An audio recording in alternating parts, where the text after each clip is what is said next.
Olá, turma, tudo bem? Vamos lá, essa semana vamos iniciar, então, mais uma semana de aulas com uma novidade bem legal.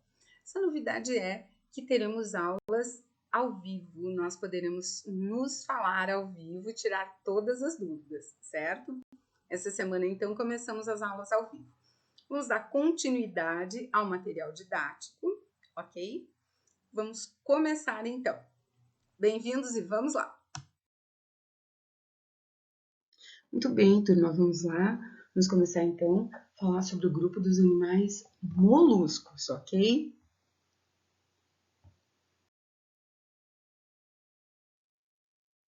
Então, nós temos alguns representantes desse grupo. Os moluscos, a palavra moluscos, vem do latim molles, que significa mole, ou seja, são animais de corpo mole. Alguns representantes são, como nós podemos ver, polvos, lesmas, caracóis, lulas, mariscos, ostras, mexilhões, entre outros. Depois do grupo dos artrópodes, os moluscos é o segundo maior filo do reino animal.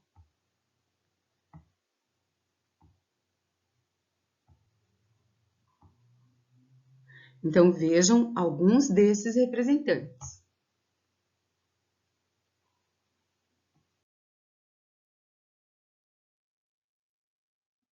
Algumas das características que são típicas desse grupo começam então com o fato de serem animais triblásticos, com celoma, protostômios e com uma simetria bilateral.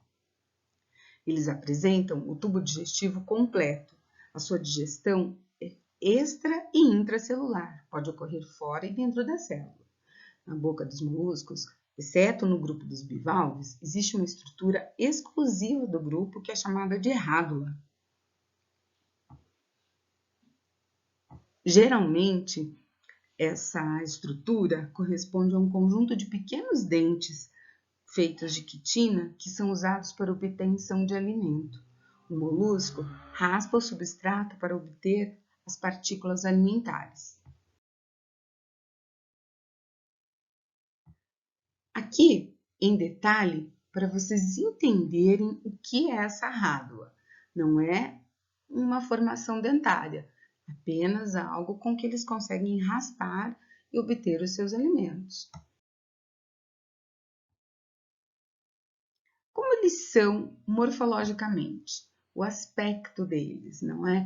O seu corpo está dividido em 3 regiões: cabeça, pé e massa visceral. Então, aí vocês conseguem observar que eu tenho a cabeça nesta região inicial, os pés que ficam embaixo e a massa visceral, que é basicamente o corpo.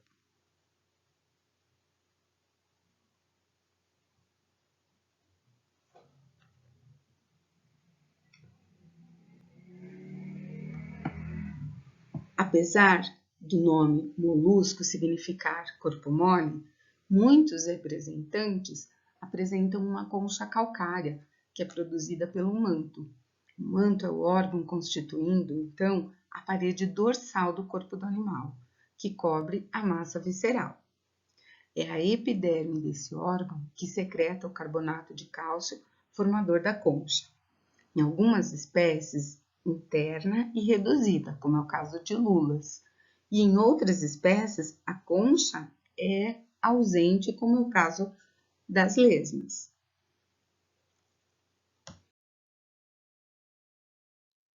A sua respiração é branquial, branquial nas formas aquáticas, nos exemplares aquáticos, e ela é pulmonar nos gastrópodes. Os gastrópodes são o único grupo dos moluscos que conseguem viver na terra. Por exemplo, as lesmas. Em algumas espécies existe também a respiração cutânea. Essa respiração, ela ocorre pela pele. Temos também a presença de um sistema circulatório. Nos moluscos, o sistema circulatório é aberto, exceto no grupo de cefalópodes, que é o grupo das lulas e polvos. Nos cefalópodes, o significado da palavra cefalópode é o quê? Que eles apresentam os pés próximos à cabeça, os pés ligados à cabeça, como é o caso de polvos e lulas, que apresentam os tentáculos saindo diretamente da cabeça. Nesse caso, o sistema circulatório é fechado. O sangue fica permanentemente dentro dos vasos sanguíneos. O sistema nervoso é do tipo ganglionar, com gânglios na região ventral. Existem vários gânglios nervosos ligados entre si por meio de cordões nervosos ventrais.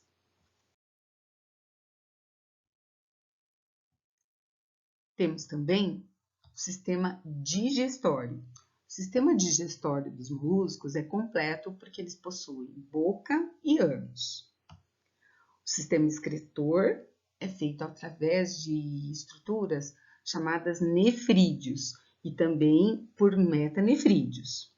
O sistema nervoso, como eu falei anteriormente, é por gânglios que ficam na parte ventral. Há vários gânglios nervosos ligados entre si através de cordões ventrais. O sistema circulatório pode ser aberto ou lacunar. Nos moluscos, o sistema circulatório é aberto, com exceção, como eu já falei, em polvos, lulas e sépias. Nesse grupo, que é o grupo dos cefalópodes, também o sistema circulatório é fechado e o sangue fica permanentemente dentro dos vasos sanguíneos. O sistema respiratório, como visto no início, a sua respiração pode ser branquial ou pulmonar, e até mesmo cutânea em alguns casos. Ela é branquial nas formas aquáticas e pulmonar nos gastrópodes, que são terrestres. Aqui vocês podem observar a primeira imagem, que mostra então o sistema circulatório, e na segunda imagem mostrando então o sistema excretor.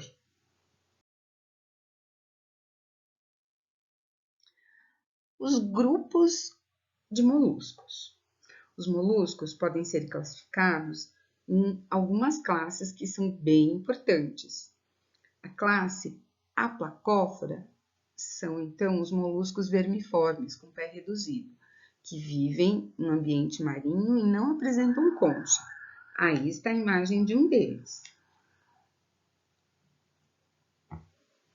Temos a classe Monoplacófora, que apresenta concha com uma só placa.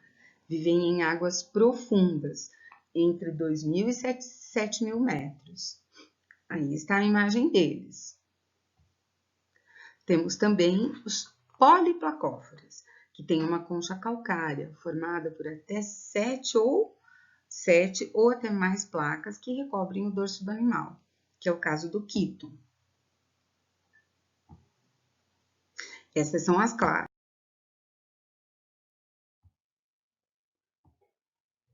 Temos, então, agora as classes mais conhecidas e que nós conseguimos diferenciar os seus grupos. A classe Gastrópoda possui, então, o maior número de espécies dentro dos moluscos, com cerca de 70.000 espécies. O único grupo de moluscos que tem representantes na água doce, na água salgada e na terra. Tem grande diversidade de hábitos alimentares, porque existem espécies carnívoras, espécies herbívoras e espécies detritívoras. A conquista do ambiente terrestre só foi possível graças a algumas adaptações, como a concha cônica é mais leve e mais fácil de ser carregada, a fecundação interna, a sua respiração pulmonar. E aí vocês têm, então, a imagem de um gastrópode.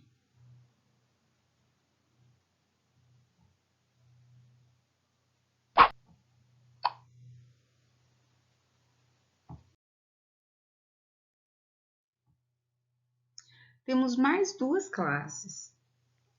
A classe escafópoda são os moluscos que apresentam concha alongada,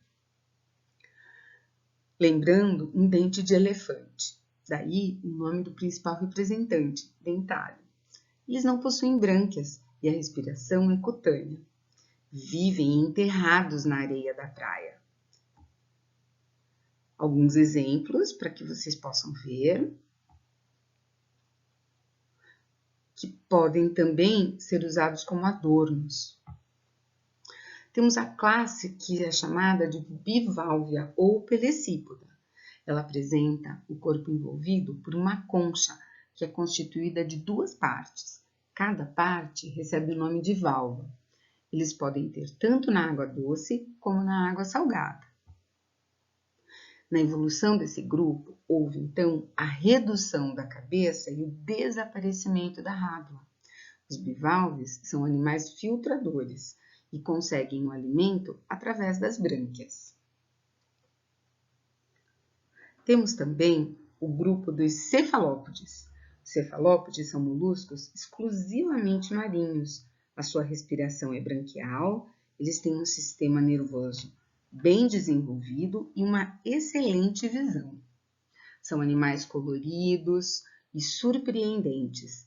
E aí nós temos o polvo, a lula, náutilo e outros, com uma cabeça grande e pés transformados em tentáculos com potentes ventosas. A concha, quando presente, ela pode ser interna ou até externa. A interna ocorre nas lulas e auxilia na manutenção do seu corpo durante a natação. Muitos cefalópodes têm locomoção a jato. Como é essa locomoção? Eles expulsam com força a água pelo sifão e, através dessa força, eles se deslocam rapidamente para o lado oposto do jato.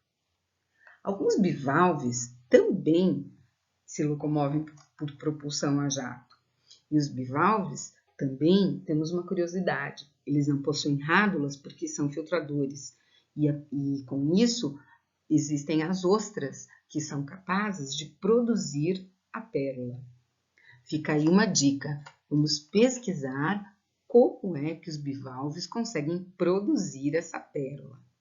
Essas pérolas, elas aparecem e surgem nos bivalves porque uma dessas características é que quando um objeto estranho entra acidentalmente entre a concha e o manto, esse bivalve produz uma substância chamada nácar para envolver esse objeto estranho. O resultado disso é a formação de uma pequena bolinha. Essa bolinha de nácar é denominada de pérola. E esse objeto estranho pode ser até mesmo um grãozinho de areia. E a pérola é uma forma de defesa desse grupo de animais. Interessante, não? Muito bem. Os gastrópodes, como eu falei anteriormente, eles apresentam, então, o estômago próximo à sua cabeça, próximo aos pés, aos ventres. São os caracóis, as lesmas e os caramujos. Temos tanto os terrestres quanto os aquáticos. Muito bem, então nós vamos ficando por aqui. Ainda algumas imagens para que você perceba. Então é isso, pessoal. Bons estudos e até a próxima aula!